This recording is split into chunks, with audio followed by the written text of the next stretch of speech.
ကဲကော်ဖီဖြောပါမယ်ကော်ဖီမရောင်းတော့ဘူးလားမေးနေတဲ့သူတွေရောင်းပါရင်နော်မအားလို့မကြီးညာပြစ်တာပါနော်အားပေးလို့ရပါတယ်ရှင့်ဒါကတော့ပြားရင်လည်းဖြောပါမယ်ဒါလေးကပြားရည်ပါသူများစပွန်ဆာပေးတာပါပြားရည်ထည့်ပါမယ်ပြားရည်လေးထည့်ပါမယ်ရှင့်အားပြီးရင်နွေးလေးထည့်ပါမယ်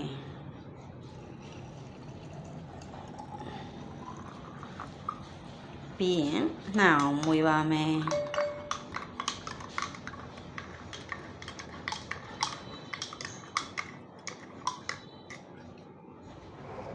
တန်တန်တန်တင်တောက်လို့ရပါပြီအနေလေး3မိနစ်လောက်ထိုင်အောင်စောက်လိုက်မယ်နော်ဒီတောက်ပါဦးတောက်ကြည့်မယ်နော်အိုးကောင်းမှာကောင်းရွာငံကော်ဖီတနုညင်တော့ရွာငံကော်ဖီစစ်ပါ